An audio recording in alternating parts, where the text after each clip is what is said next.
সেই ছোটবেলায় তুমি ছিলে আমার খেলার সাথী, আর আজ তুমি আমার ভালোবাসা। রেখা, সেই ছোটবেলা থেকে একটা কথা বলে আসছে, তোমার বাবা আমাকে আদর করে আশ্রয় দিয়েছেন, তাই আমাকে এমন কোনো কাজ করতে দিও না যাতে করে তোমার বাবা আমার জন্য দুঃখ পান।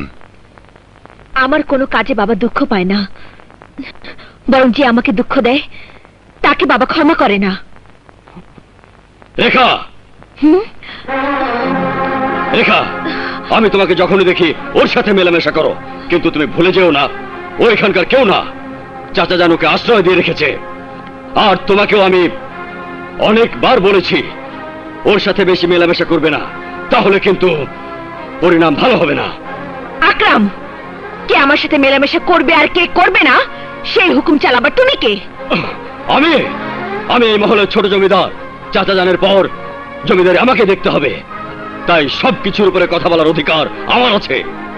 তাহলে যাও, জমিদারি চালাও গিয়ে। আমার মনের উপর জমিদারি চালাতে এসো না। আমার মনটাকে হুকুম চালাবার মানুষ শুধু ঈশ্বরাজ। কি? আকরাম তোমার সাথে দুর্ব্যবহার করে? হ্যাঁ বাবা, আমি যাই করি সে আমার বাধা হয়ে দাঁড়ায়। ওর এত বড় সাহস! আকরাম! আকরাম! জি চাচা জান। তুমি নাকি আমার মা মনির ইচ্ছার বিরুদ্ধে কথা বলো? জি না, মানে। চুপ করো! আজকের পর ও যদি কোনো অভিযোগ করে তাহলে আমি তোমার প্রতি যে কোনো কঠিন সিদ্ধান্ত নিতে বাধ্য হব। চাচা জান, এটাই আমার শেষ কথা।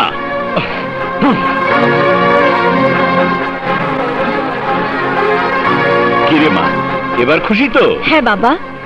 মা, সামনে তোমার জন্মদিন, সেই দিনের জন্য তুমি আমার কাছে কি চাও বলো? জন্মদিন আসুক তখন চাইবো।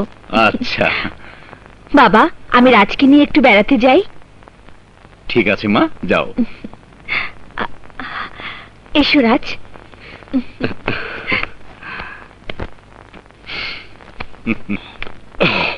আমি স্পষ্ট দেখতে পাচ্ছি চাচা জান রেখাকে রাজের হাতে তুলে দিয়ে এই জমিদারি রাজকে বুঝিয়ে দেবে। না, যদি তাই হয় তাহলে আমার জমিদার হওয়ার স্বপ্নই থেকে যাবে। না, এ আমি কিছুতেই হতে দেব না। রাজকে আমি পৃথিবীর বুক থেকে একেবারে সরিয়ে দেব।